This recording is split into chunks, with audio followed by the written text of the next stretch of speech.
Broadcasting from the beautiful state of Maine, welcome to another episode of the Learning from Leaders podcast, the show that focuses on identifying and developing the skills and behaviors that will inspire, empower, and compel others to follow your lead.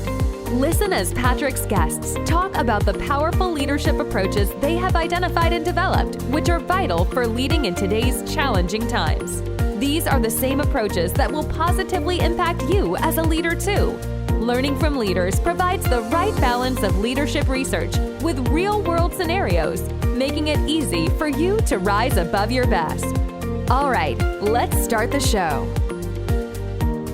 Hey everybody, thank you for joining me another episode. I am the host of the podcast Learning from Leaders. And on this episode, what I wanted to talk about is really how do we bridge the divide that's happening right now between employee engagement and organizational excellence. We hear so much right now about the Great Resignation, and while certainly we can't deny that 4.5 million people in November, I think, quit their jobs, it's not as though they just didn't go anywhere else. They went other places. And I would argue that the Great Resignation in some regard is a myth, in that I believe certainly over my experience over the last decade, and certainly more recently, is that the same number of people have been quitting their jobs. The difference now is that in the past, they quit intellectually and emotionally. They just didn't physically leave their jobs. And I think it's probably been only through the pandemic that we're starting to see that people, for whatever reason, they have either gotten to a point where they're just fed up with it and they said, you know what, I'm going to try and do my own thing. I'm going to try and be an entrepreneur. Or there've been enough other opportunities out there that they're looking for new avenues, for new jobs, and they've finally had the courage to leave wherever they are, or they've retired early. But this idea that somehow people haven't thought about quitting before November or October or September, I think is crazy. It's just that we've finally gotten to the point where people, I think, have the courage, or they've found the opportunity that they're going to go somewhere else. That said, I think it's even more important for leaders and for organizations to recognize that the way they led before, the behaviors that are necessary, I think, in terms of leading in this new environment have changed. One of my favorite quotes is by a philosopher named Eric Hoffer, and he once said that in times of change, learners inherit the earth while the learned find themselves perfectly suited for a world that no longer exists. And I fully believe that those that are not open or willing to look at their own leadership behaviors and how they lead and find ways to develop those or improve those, you're going to be left holding the bag.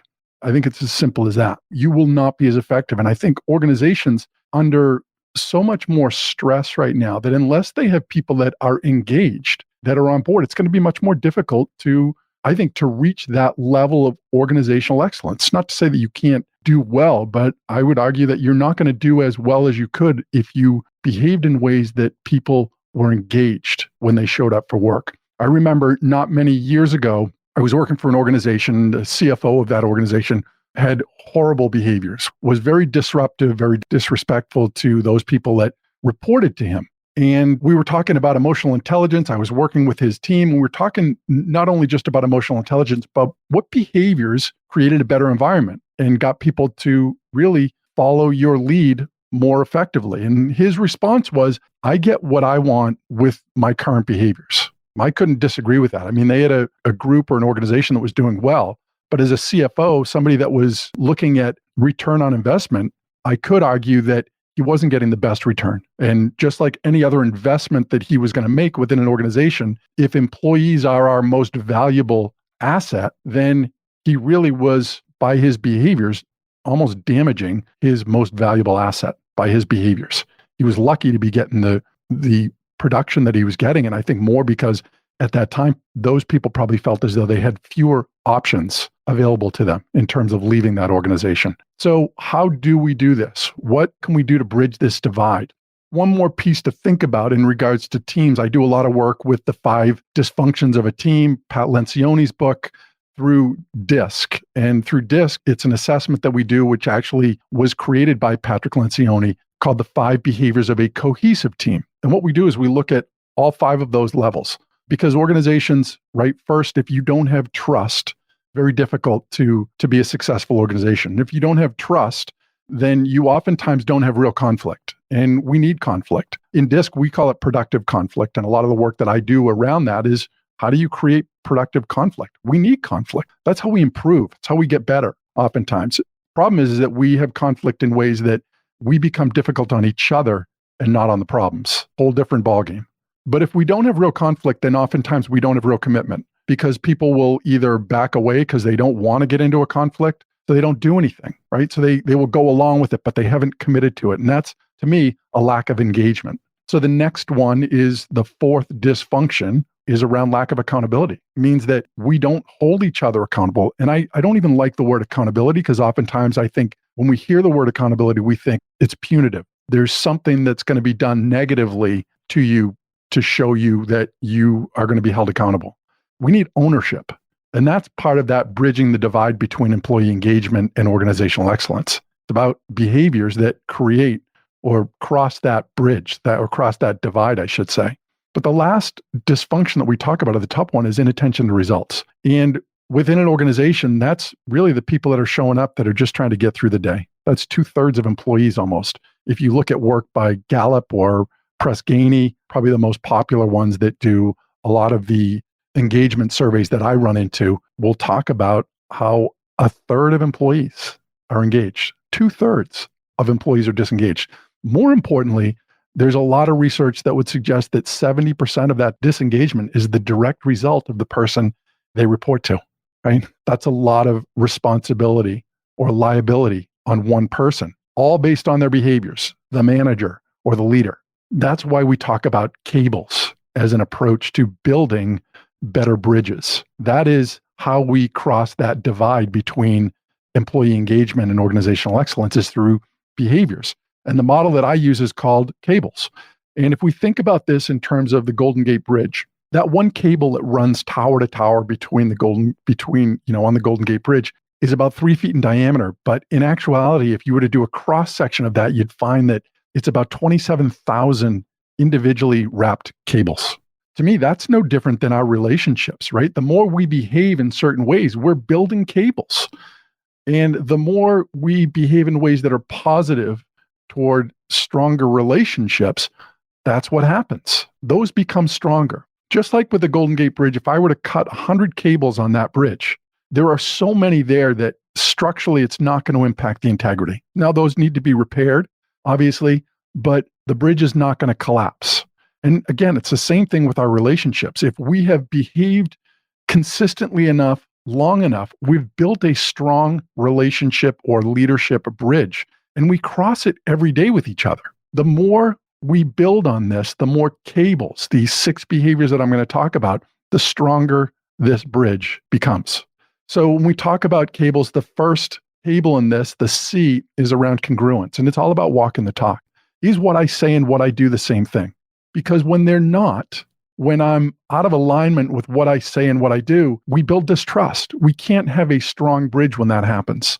A world event that's going on right now, I think the Prime Minister of Britain, Johnson, right? There was just an article about how he had all of these lockdowns, right? The British people were under all of these lockdowns, yet there's a email going around about how they were having a bring your own booze party around Christmas for 100 people.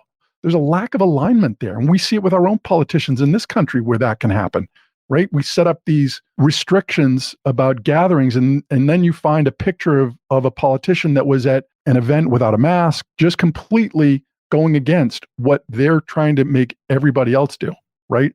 It's this rules for thee, but not for me. And when we do that, we cannot build trust. Another example of that was an organization that I was working with that had a physician that was very disruptive and had a number of people leaving that department. And the argument was that they couldn't really deal with this, the leaders of this group, because this physician brought in so much revenue for the hospital. They were afraid to get rid of this person or to address it because, if they lost this person, they would lose significant revenue. Well, that may be so, but what it says to everybody else in the organization is basically the values that we have that are around respect and integrity and compassion and collaboration for each other, they don't matter if you bring in $4 million in revenue a year. You get to do whatever you want, right? There's a lack of alignment there. So the next cable that we move on to is around appreciation. And this has two parts. Recognizes people for who they are, but also for what they do. And in this environment, we hear so much right now about diversity, equity, and inclusion.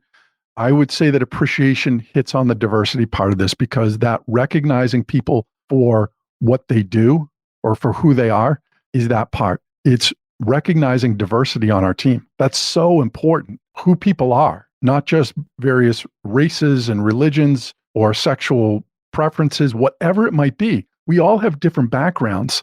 We all have different histories. And the more we're able to open up and appreciate the differences that we have, we create diversity.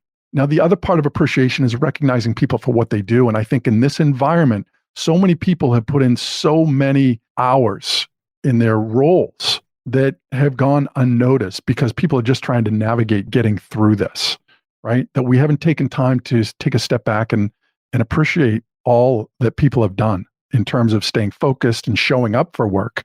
We need to do more of that. And there's an acronym that I use within that called RPMs. Just like in your vehicle, you have RPMs that tell how efficiently the vehicle is running. If your RPMs run too low, the vehicle stalls. That's like not recognizing people enough. That becomes disengagement in organizations. But the flip side of that is that when we recognize people too much, or I shouldn't even say too much, but in ways that seem insincere, maybe employee of the month, employee of the week, just telling people they do a great job, but people just feel as though that's a tool that's manipulating them to try and get them to do more. We miss opportunities. There are real opportunities to recognize people, and we need to do that. And I think the three things that you can use to gauge that is, one is make sure that how you're recognizing people that it's unexpected, right? It's not always on Thursday that somebody gets recognized, so they're expecting it. It happens whenever it needs to happen. Also, that it's meaningful to the person, right? That if I have an employee that doesn't play sports, doesn't like to go to sporting events, and as recognition, something special, I gave them 2 tickets to a local basketball game, one of our semi-pro teams. That's not going to land very well, right? Because it's not meaningful to them. The third thing that you want to do is you want to make it specific. So again, it's not you do a great job. It's the other day you did this, and I want to thank you for that, or tell you what a great job you're doing because of this example, something specific. So the next behavior in C.A.B.L.E.S, the next piece of this bridge that we're building, is around belongingness. Now, we talk again about DEI, diversity, equity, inclusion. Belonging is about the inclusion part of this, that we're herd animals. We need each other. If there's another thing that's been seen over the last 2 years, is there's been so much isolation. It really has negative impacts on all of us when that happens. I think people are less tolerant toward each other when we are more isolated, because we're not around people that are different from us, right? Part of that appreciation. But also, we just don't have the connection with people that we need.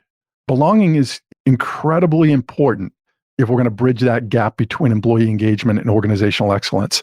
That employees, when they show up, by my behaviors, need to feel as though they're valued and they're part of where this organization or this team is going. Next, we move on to the behavior of listening in our C.A.B.L.E.S model. That's the C.A.B.L.E of listening. This one is, I think, one of the most important, but also can be one of the most difficult. And we talk about listening in this regard in 4 different ways. One is we listen with our eyes, right? We look for facial expressions. We look for body language. We look for how a person is standing. These are important things to recognize, that as we're trying to read other people, is what they say and maybe their body language, is it congruent? Is it the same?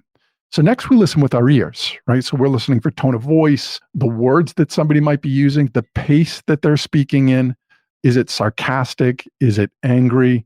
Those are important things to recognize and to pick up on. I can do a very simple example of saying, I didn't take your book. But if I say, I didn't take your book, you can probably think that it means that I didn't take it, but somebody else did. I know that. Or if I say, I didn't take your book, it could mean I borrowed it, but I didn't take it. And the last is, I didn't take your book, could mean, yeah, I didn't take your book, but I took your computer, I took your wallet, I took something else, but it wasn't your book. It's the same sentence, but how I stress words in that changes the meaning of it completely.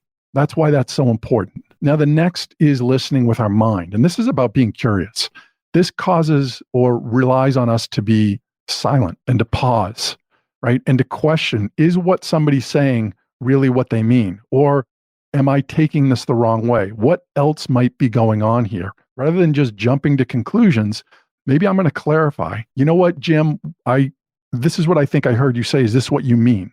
Right? I'm going to clarify that. So important for us to do. And then lastly, the fourth part of the listening component of this is we listen with our hearts. And really, that's about listening with empathy. It's about trying to imagine if I was the one that was involved in this conversation, how would I want somebody to listen to me? How would I want this other person to listen to me?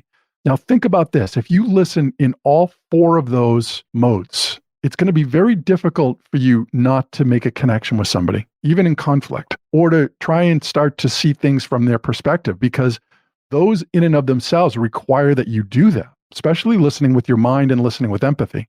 To do those things opens things up. Now, this doesn't say that you necessarily have to change your viewpoint, but it's to say you're probably going to have a much better opportunity having a real dialogue with somebody else.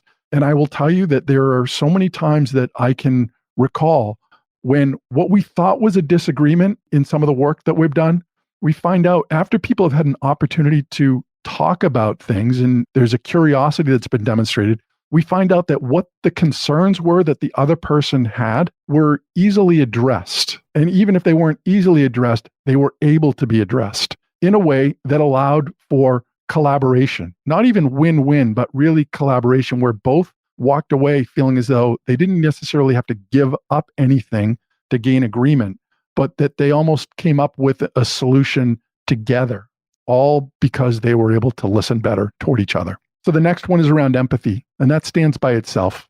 We certainly hear much more about empathy today, although I do think that there is still this thought at times that empathy somehow is weakness as a leader, to be empathetic.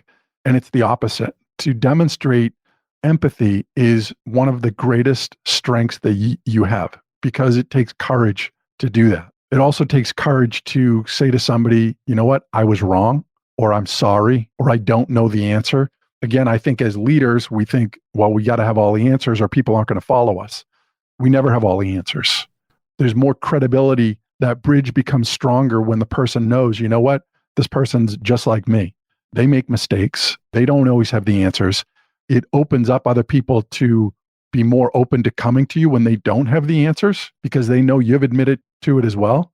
And it builds a stronger bond in terms of them following you, because they know that when you're focused, when you are directed in a certain way, that you're confident you know where you're going. It wins on both sides.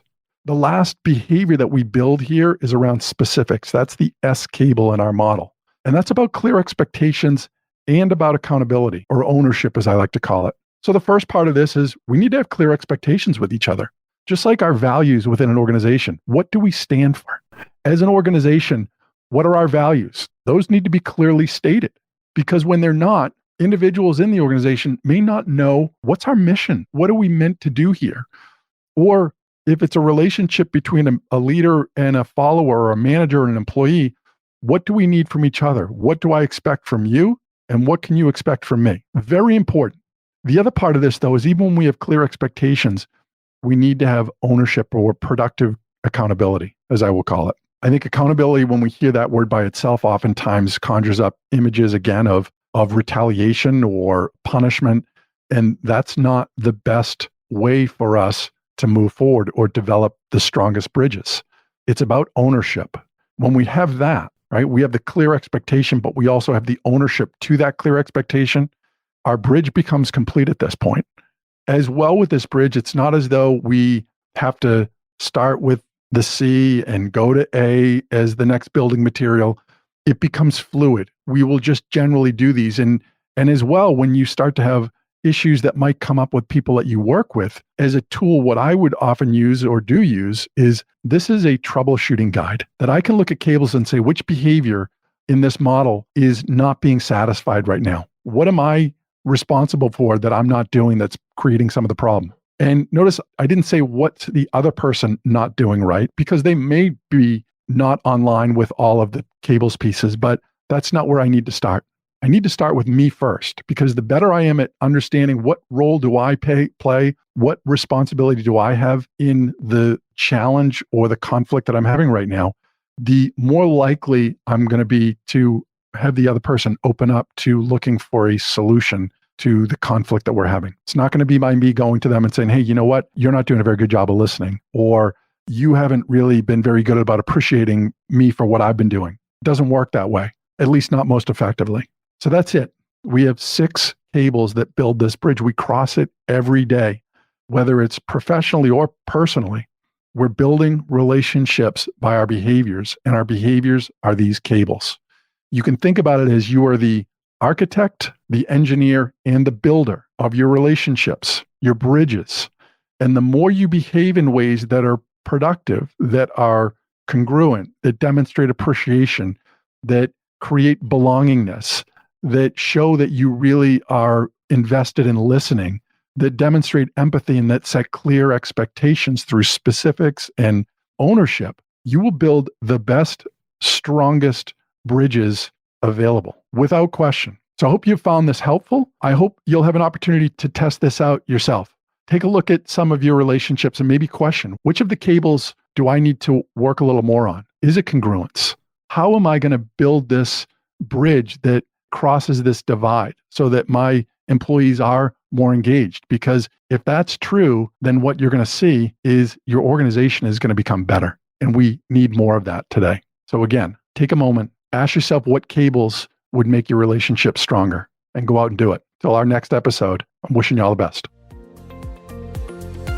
Thanks so much for listening to this episode of the Learning from Leaders podcast. If you've enjoyed the show, please feel free to rate, review, and subscribe on your preferred podcast listening platform. We really appreciate that effort. Until next time, keep rising above your best as a leader.